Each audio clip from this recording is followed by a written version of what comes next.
오늘 하루 이슈의 중심 최경영의 최강시사.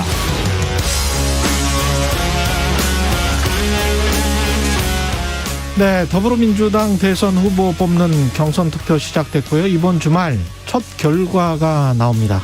경선 전체 분위기를 좌우할 수 있는 분수령이 될 것이다, 이런 분석 나오고 있고요.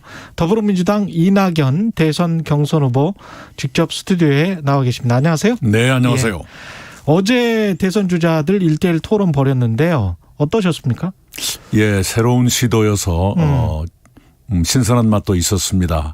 한데 조금 개선할 여지도 보이더구만요. 예전부터 점에서? 그랬지만 어제는 특히 이제 시간을 개인별로 총량을 갖고 있다 보니까 전부 자기에게 유리한 얘기만 하고 상대 질문에 답을 안 해버린다거나 이런 일이 어제는 조금 더 심해진 것 같아요. 어떤 질문을 했는데 어떤 답변을 못 받았다. 제가 특별히 그랬던 것은 아니고요. 예, 다른 사람들 분들 사이에. 그래서 어떤 답변을 듣고 싶었던 부분이 있습니까? 아니, 어제 정세균 후보께서 나무래시기도 했죠. 그런 태도에 대해서 이재명 후보에 대해서 많이 보도가 됐으니까 답변을 회피한다.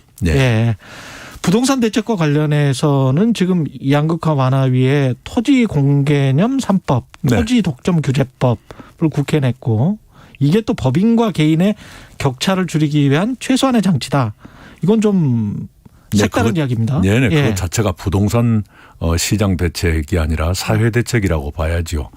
토지의 독과점이 너무 심해졌거든요. 어제도 말씀드린 대로 개인 소유 토지의 77%가 10%의 소유에 들어가 있습니다. 10% 사람의.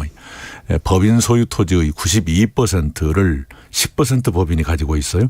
이런 현상이 심화되고 있고, 그런 현상은 제동을 걸어야 합니다. 그렇지 않으면 토지라는 건 한정되어 있는데 한정된 토지가 소수의 개인 법인의 수중에 들어간다, 손아귀에 들어간다는 것은 건강하지 않은 것이죠. 그러면 지금 이 현상을 어떻게 가지고 있는 토지를 팔게 하는 방법입니까? 약간 부담을 올리는 것이죠. 부담을 올린다. 그래서 부담이 싫으시면 내놔 주시고 안 그러면 부담을 좀 해 주십시오. 그렇게 해서 세금이 더 거치면 그 돈으로 주거복지에 쓰거나 균형 발전에 쓰겠습니다 하는 토지 보유세 쪽이군요. 보유 그런 셈입니다. 그런 셈입니까? 과거에도 그런 시도가 있었으니까요. 알겠습니다. 그 박용진 후보가 이야기한 국부펀드 관련해서도 국부펀드는 바람직한 방향이지만 안전성과 수익성을 어떻게 확보할지, 이것도 좀 고민이긴 하죠. 그렇습니다. 지금 국민연금은 어디에 투자할 수 있다는 것이 제한돼 있어요. 그래서 박용진 의원은 그걸 좀 폭을 넓히자. 그래서 좀 적극적인 투자를 하면 수익도 올라갈 것 아니냐라는 말씀이지요. 바로 거기에서 수익성과 안전성을 동시에 확보하는 방안이 있느냐.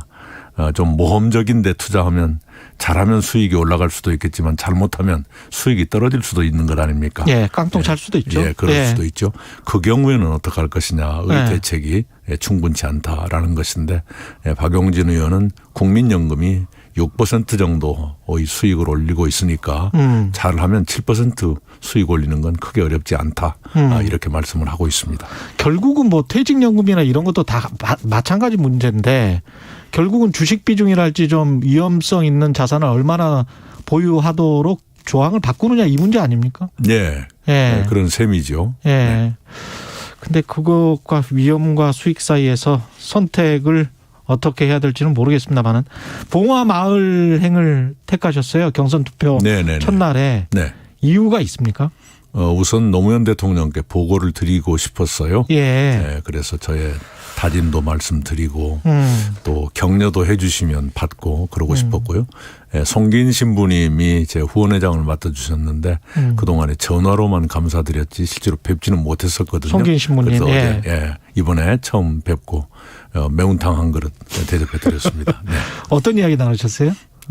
예전에 송기인 신부께서 노무현 정부 때 진실화해위원회 위원장을 하실 때 제가 말석에서 함께 일한 적이 있었거든요. 그 당시에 6.25 전후 양민학살 사건 해결을 위해서 노력을 했고 일정한 성과가 있었는데 이명박 정부 되면서 그 위원회가 중단됐습니다. 그래서 그게 아쉽다 하는 그 그런 과거에 억울했던 일들에 대한 얘기들 그리고 민주주의가 그래도 발전하고 있는 것 아닌가 하는 그런 얘기들을 주로 했습니다. 이게 지금 충청권 경선 투표가 지난 화요일에 시작이 됐는데 더불어민주당 같은 경우에 조직세가 좀 강하기 때문에 여기에서는 이낙연 후보가 유리하다 이런 이야기들도 있더라고요. 네, 그런 여론조사 결과도 부분적으로 있네요. 예, 네. 어떻게 보십니까? 이제 곧 결과가 나올 테니까요. 예. 아주 기도하는 마음으로 기다리고 있습니다만은 예. 괜찮을 것이다 이렇게 보고 있습니다. 지금 뭐 지지율 같은 경우 어떻습니까? 한쪽에서는 정체세다, 한쪽에서는 뭐 좀 좁혀지는 것 같다 그렇게 보고 있는 것 같은데.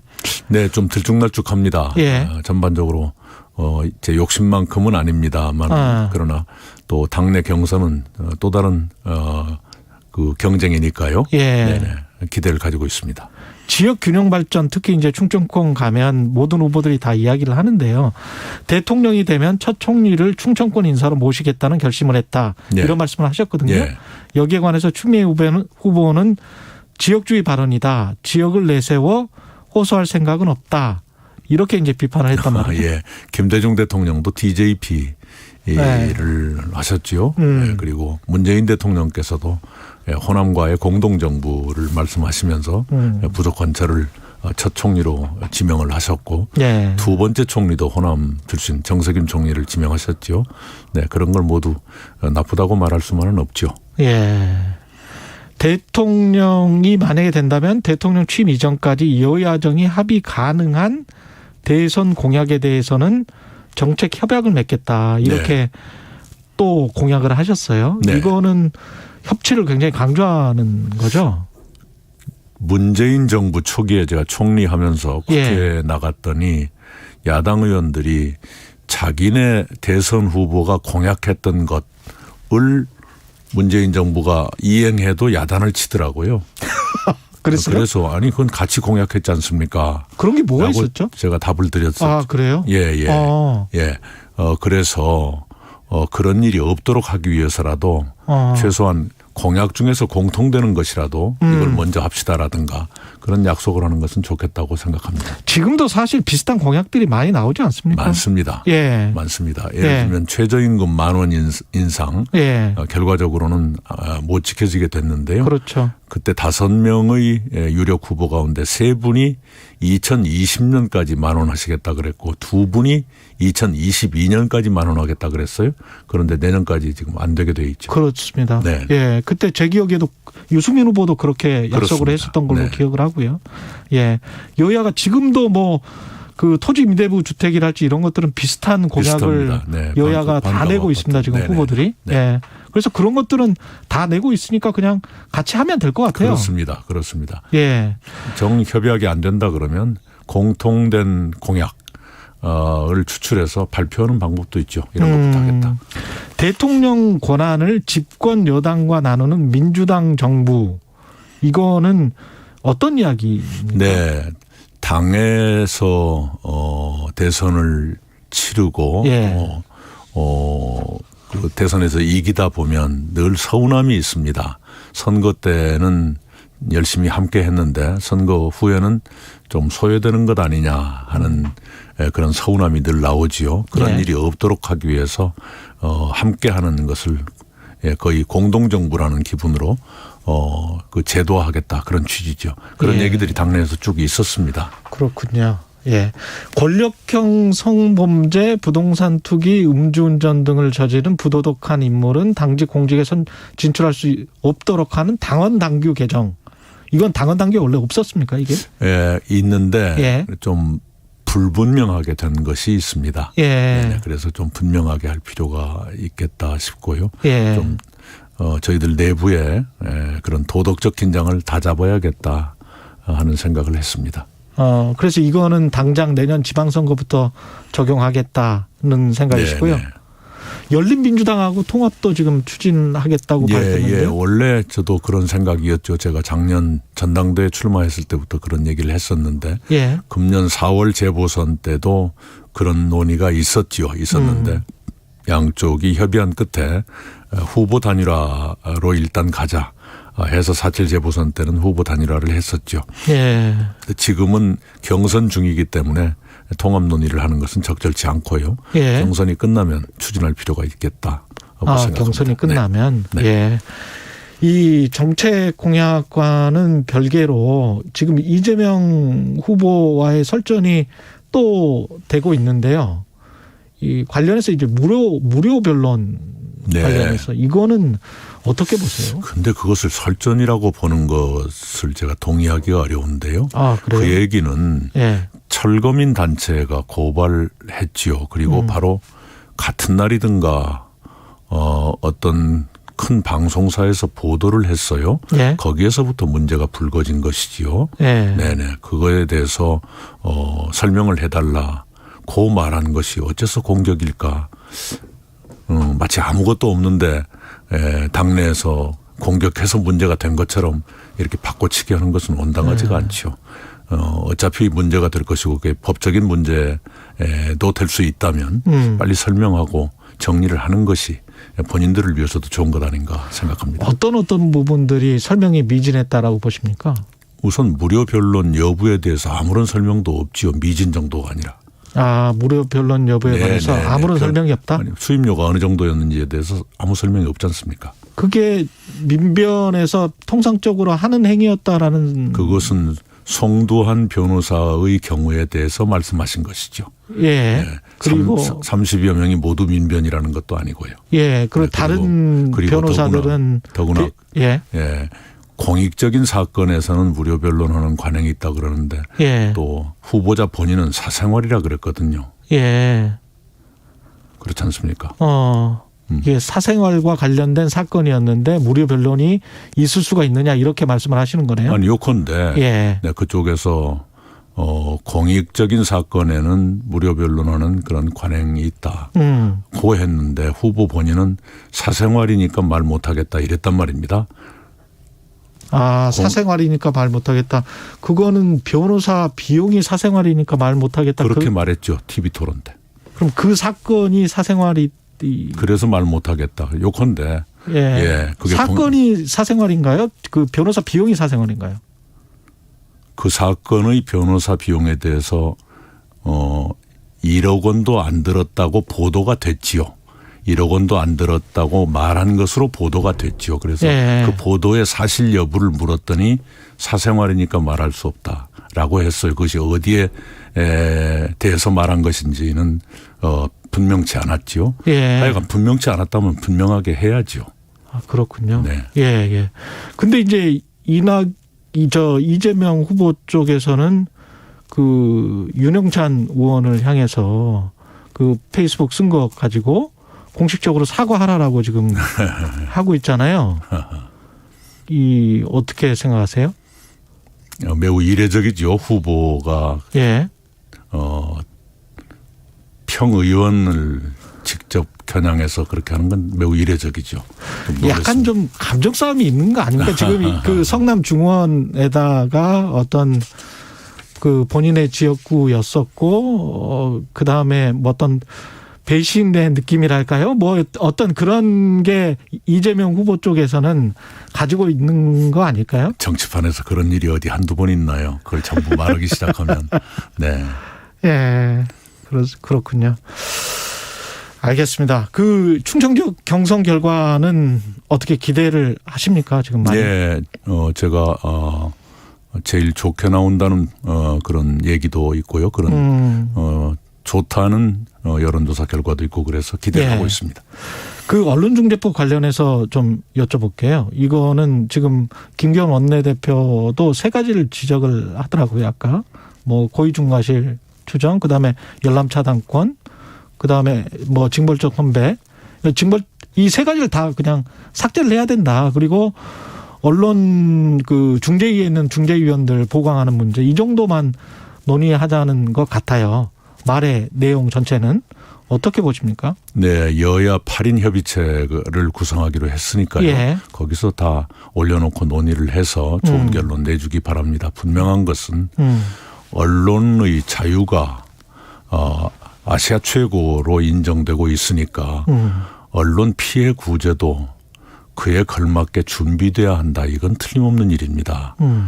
피해자의 입장에서 보면 지금 현행법은 허위사실로 인해서 명예를 훼손받으면 벌금 1,000만 원 이하 받게 돼 있거든요. 그런데 그것으로 치유되지 않는 상처도 있을 것 아닙니까?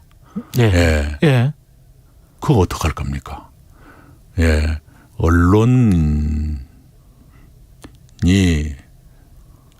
힘없는 일반 국민들의 상처에 대해서도 민감해져야 된다고 생각합니다. 네. 그래야 더 신뢰받고 사랑받을 것 아닙니까?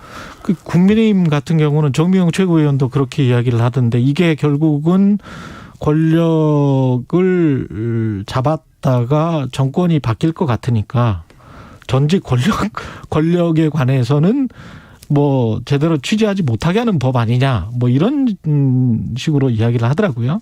그 참 묘한 얘기네요.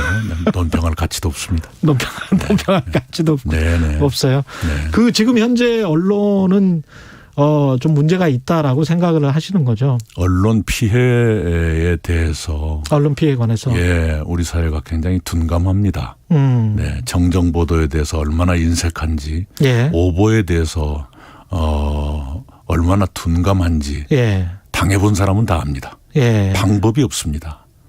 네, 방법이 없습니다. 네. 알겠습니다. 예. 그 결국은 이번 선거도 부동산 이야기가 많이 나올 것 같거든요. 그렇죠. 윤희수 국민의힘 의원 같은 경우는 지금 부동산 검증 관련해서 사퇴를 한다라고 하고 뭐 꽤 이제 화를 많이 냈었습니다. 예. 예. 이 상황은 어떻게 보십니까? 지금 현재 윤희수 의원 상황은. 좀 미안해해야 하지 않는가 생각하네요. 예. 네, 본인이 정의의 사도인 것처럼 세상을 향해서 야단칠 처지가 아니지 않나요? 예. 네. 그렇군요. 이 부동산과 관련해서는 그 여야 뭐 대선 후보들 다 한번 같이 그러면 검증을 하자라고 했을 때는 그럼요. 당연히 그렇게 해야죠. 예. 네, 지금이라도 누군가 했으면 좋겠습니다. 예. 네. 그리고 이 부동산 공약이 뭐 우후죽순으로 계속 나오고 있는데요. 네. 이게 이제 문재인 정부 시기에 부동산 가격이 올랐던 거는 뭐 많이 올랐던 거는 사실이지 않습니까? 거기에 네. 관한 비판도 많이 있었고 이 어떻게 해야 된다고 보세요? 다음 정부에서는? 우선 제일 중요한 것은 문재인 정부가 약속했던 205만 호 공급이 차질 없이 이루어지는 것. 이것이 대전제가 되어야 합니다. 예. 이것이 되지 않고는 그다음 정책들이 나아가기가 어렵습니다. 지금 당내 후보들이 누구는 250만 원, 누구는 280만 원 공약하고 있지만 그게 모두 문재인 정부 205만 원 공약, 공급을 전제로 한 것이거든요. 예, 예. 네네. 그래서 이 전제가 이루어져야만 그다음 공약이 성립되니까요. 예. 이게 가장 중요하고 거기에 더 얹어서 예. 후보들마다 개성 있는 공약을 내놓고 있죠. 예. 지금 제가 보기에는 1인 가구가 청년층을 중심으로 폭발적으로 늘어나고 있습니다. 예. 여기에 대한 거기에 맞는 주택의 공급이 필요하고요. 예. 무주택자의 생애 첫 주택을 얼마나 싸게 공급할 수 있을 것인가 여기에 승부를 걸어야 할 겁니다. 가격 측면에서는 어떻게 보십니까? 그 무주택자들은 이게 가격이 너무 높아서 어떻게든 좀 내려줬으면 하는 건데 사실 이게 쉽지 않은 문제라서요. 우선 공공 분야에서 예. 싼 값의 주택을 공급해야죠. 정부나 지자체가 일정 부분을 분담해서라도 예. 네, 그런 아이디어는 많이 나와 있으니까요. 예. 그걸 시행하는 것이 우선 급하겠죠. 알겠습니다. 오늘은 여기까지 하겠습니다. 오늘 말씀 감사하고요. 감사합니다. 더불어민주당 이낙연 대선 경선 후보였습니다. 고맙습니다. 감사합니다. 예. 공정, 공익, 그리고 균형.